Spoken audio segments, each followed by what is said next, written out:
cloning their best ideas. Most humans do not want to do cloning. I am what you might call a shameless cloner. America में university of निवाडा के कुछ professors ने एक experiment किया। उन्होंने Warren Buffett की company Berkshire Hathaway के पोर्टफोलियो को स्टडी किया 1976 से लेके 2006 तक। यानी इन्होंने ये देखा कि वॉरेन बफेट ने 30 साल में कौन कौन से शेयर्स खरीदे हैं। उसके बाद इन्होंने ये कैलकुलेट किया कि अगर कोई इंसान वॉरेन बफेट के पोर्टफोलियो को कॉपी करता और जब पब्लिकली ये पता चल जाता कि वॉरेन बफेट ने कोई शेयर बेच दिया है और उस महीने के एंड में उस सबसे सस्ते प्राइस पर उस शेयर को बेच देता, तो भी वो 30 साल में 21.1% का रिटर्न कमाता। यानी कि अमेरिका के इंडेक्स फंड से डबल से भी ज्यादा। अब हम में से कई लोग बोलेंगे कि यार ये तो कहने की बात है। तो एग्जैक्टली मुझे भी यही लग रहा था जब मैंने इस टॉपिक के बारे में रिसर्च की। लेकिन जब मैंने मोनीश पब्राय के लेक्चर्स को सुना तो मेरी थिंकिंग थोड़ी चेंज हुई, क्योंकि मोनीश एक्चुअल में अच्छे इन्वेस्टर्स को क्लोन कर रहे हैं और वो किस तरीके से क्लोन कर रहे हैं वो भी उन्होंने एग्जैक्टली बताया है, जो हम इस वीडियो में देखेंगे। लेकिन इससे पहले कि हम उनके स्टेप्स देखें, मैं एक इंटरेस्टिंग स्टोरी के बारे में बताना चाहता हूँ जो मोनीश पब्राय बताते हैं।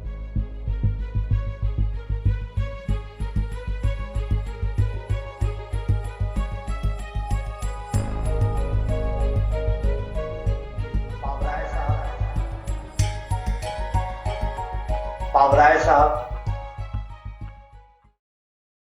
मोनीश पब्राय बोलते हैं कि माइक्रोसॉफ्ट एक अच्छी क्लोनर भी नहीं है। वो किसी और के प्रोडक्ट उठाती है और उसे अच्छे ढंग से कॉपी भी नहीं कर पाती। उसके लिए भी उन्हें 3 से 4 आइट्रेशंस लग जाती है। फॉर एग्जांपल, इतने सालों बाद भी माइक्रोसॉफ्ट को मैक्सिमम पैसा हर साल विंडोज से आता है, जो कि कॉपी है किसी और से। उन्हें सेकंड सबसे ज्यादा पैसा मिलता है माइक्रोसॉफ्ट ऑफिस से, जो कि अगेन कॉपीड है। फिर पावर पॉइंट की बात करें तो वो भी किसी और कंपनी से उन्होंने खरीदा। माइक्रोसॉफ्ट वर्ड परफेक्ट की कॉपी है। एक्सेल लोटस से कॉपी किया। सिमिलरली मोनीश पब्राय बोलते हैं कि अगर हम वॉलमार्ट की बात करें तो सैम वॉल्टन, जो कि वॉलमार्ट के फाउंडर है, उनका आईक्यू कोई बहुत ज्यादा नहीं है, लेकिन वॉलमार्ट एक बहुत बड़ी कंपनी है जिसने फ्लिपकार्ट को भी खरीदा है। अब देखो, वॉलमार्ट ने अपने पहले 20 साल में कोई इनोवेशन नहीं करी। वॉलमार्ट ने बस के-मार्ट और सीयर्स के बिजनेस मॉडल को देखा, उसे अच्छे से समझा और उसे कॉपी कर लिया। एक बहुत ही इंटरेस्टिंग एग्जांपल है मैकडोनल्ड का। मैकडोनल्ड में जहां पर पूरी एक फुल फ्लेज टीम है लोगों की, रिसर्चर्स की, जो ये पता करती है कि नेक्स्ट मैकडोनल्ड की दुकान किस जगह खोलनी चाहिए ताकि उन्हें मैक्सिमम प्रॉफिट आए।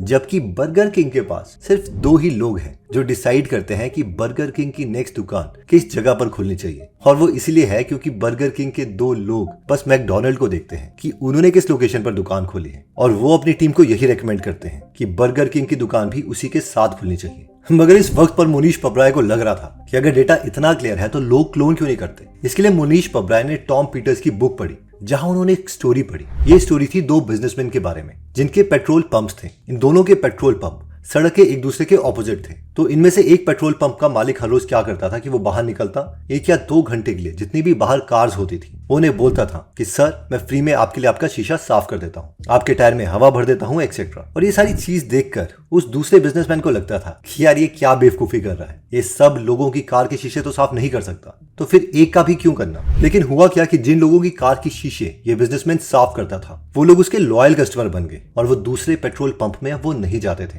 और ये सारी चीज दूसरा बिजनेसमैन देख रहा था। उसने ये देख लिया कि उसके कस्टमर कम क्यों हो रहे हैं और उसे अपने कस्टमर्स को बढ़ाने के लिए क्या करना चाहिए। लेकिन उसके बावजूद उसने अपने कॉम्पिटिटर को कॉपी नहीं किया, उसके बिहेवियर में कोई चेंज नहीं आया। अब इससे पहले कि हम ये देखें कि मोनीश पब्राय का एग्जैक्ट मेथड क्या है किसी के स्टॉक्स कॉपी करने का, मैं आपको एक्सेम के बारे में बताना चाहता हूँ, जहां आप भी ट्रेड्स को कॉपी कर सकते हैं। एक्सेम एक globally regulated online trading broker है, जहां हम 9 एसेट क्लासेस जैसे कि इंडेक्स, स्टॉक एक्सेट्रा और 1300 plus instruments like gold, oil etcetera में ट्रेड कर सकते हैं। ये बिगिनर्स के लिए बहुत ही फायदेमंद है, क्योंकि ये एजुकेशनल मटेरियल्स भी प्रोवाइड करते हैं और इनके फ्री डेली वेबिनार्स भी होते हैं, वो भी हिंदी में। और किसी डाउट के केस में एक्सेम 24/7 लाइव सपोर्ट देता है, जो व्हाट्सएप चैट पे भी अवेलेबल है। और हर एक ट्रेडर को यहाँ पर्सनल अकाउंट मैनेजर्स भी मिलते हैं, जो आपकी ट्रेडिंग जर्नी में मदद करेंगे। और सिर्फ इतना ही नहीं, हमें नेगेटिव बैलेंस प्रोटेक्शन भी दी जाती है। ऑल्सो यहाँ कॉपी ट्रेडिंग की हेल्प से हम एक्सपर्ट की मूव और स्ट्रैटेजी को फॉलो करके कॉपी कर सकते हैं और आपके प्रेफरेंसेस के हिसाब से एक्सपर्ट्स चूज कर सकते हैं,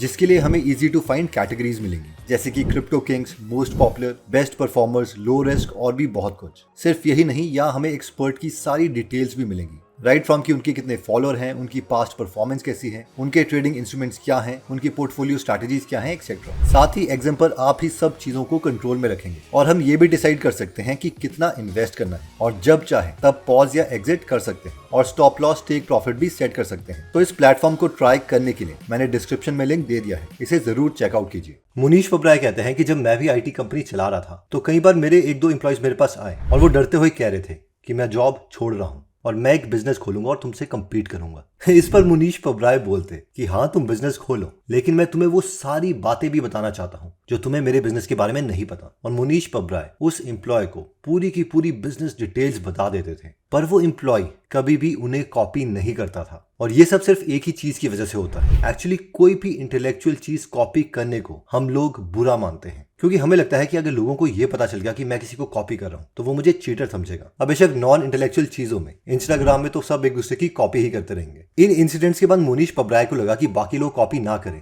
लेकिन मैं तो वॉरेन बफेट को कॉपी करूंगा। फॉर एग्जाम्पल, वॉरेन बफेट ने 1956 से 1970 तक एक इन्वेस्टमेंट पार्टनरशिप फर्म खोली थी जो कि बहुत ही सक्सेसफुल थी, जिसमें होता यह था कि आज की तरह उस वक्त भी सारे म्यूचुअल फंड किसी के पैसे को मैनेज करने के लिए पैसे लेते थे, लेकिन वॉरेन बफेट किसी के पैसों को मैनेज करने के लिए कोई भी फीस चार्ज नहीं करते थे। वो तभी किसी से पैसे लेते अगर उनका फंड प्रॉफिटेबल रहेगा। 30 साल के बाद 1999 में मुनीश पबराय ने एग्जैक्टली सेम तरीके की इन्वेस्टमेंट पार्टनरशिप खोली। मुनीश पबराय ने रॉजर लाउंस्टीन की बुक उठाई जिसमें सारी इंस्ट्रक्शंस दी थी। इन इंस्ट्रक्शंस को वो अपने लॉयर के पास ले गए जो उन्हें पार्टनरशिप फर्म खोलने के लिए हेल्प करा था। उस लॉयर को मुनीश पबराय ने कहा कि आप अपना दिमाग मत लगाना, इसमें जो भी इंस्ट्रक्शंस हैं, जो भी रूल्स वॉरेन बफेट ने लिखे थे उसे 100% कॉपी कर दो मेरी पार्टनरशिप फर्म के लिए।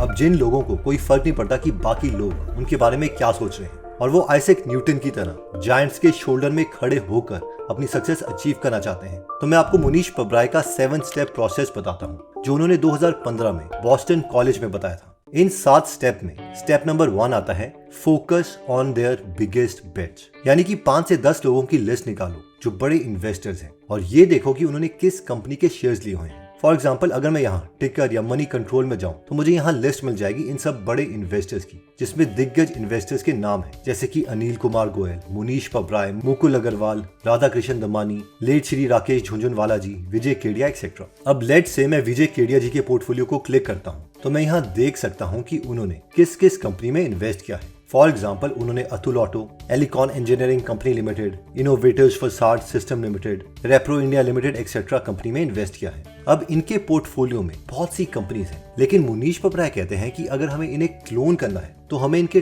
टॉप के 3 या 4 कंपनीज उठानी है जो इनके पोर्टफोलियो का सबसे बड़ा हिस्सा बनती है। ऐसा इसलिए है क्योंकि ये इन कंपनीज में बहुत ज्यादा बुलिश है, इसीलिए इन कंपनीज में इन्होंने इतने ज्यादा पैसे इन्वेस्ट किए हैं या इन कंपनीज से इन्हें बहुत ज्यादा रिटर्न मिला है। केडिया जी की बात करें तो इनका पोर्टफोलियो करीबन 1600 करोड़ का है, जिसमें से 300 करोड़ के करीब अतुल ऑटोज हैं, 370 करोड़ के करीब तेजस नेटवर्क्स लिमिटेड में है, 170 करोड़ एलिकॉन इंजीनियरिंग और 120 करोड़ वैभव ग्लोबल में है। यानी कि सिर्फ इन 4 कंपनीज को अगर हम ऐड कर दें तो ये इन पोर्टफोलियो का 50% से ज्यादा हिस्सा बन जाता है और यही 4 कंपनीज है जो हमारा फर्स्ट स्क्रीनिंग प्रोसेस पास करेगी। स्टेप 2 कहता है कि is it in my circle of competence, यानी कि इन 4 कंपनीज में से किन कंपनीज का बिजनेस मॉडल को हम समझ सकते हैं। माइट भी हम उसी इंडस्ट्री में काम करते हैं जिस इंडस्ट्री में ये कंपनी है। एग्जाम्पल के लिए मैं मान लेता हूँ कि आप टेलीकम्युनिकेशन की किसी फील्ड से बिलोंग करते हैं जो कि राउटर वगैरह बनाती है। मेन गोल ये है कि हम एटलीस्ट जब इस कंपनी के बारे में आगे पढ़े तो हमें इसका बिजनेस समझ आना चाहिए। अब क्योंकि हमारे एग्जाम्पल में टेलीकॉम सेक्टर हमारे सर्कल ऑफ कॉम्पिटेंस में आ रहा है तो हम विजय केडिया जी के पोर्टफोलियो की सबसे बड़ी कंपनी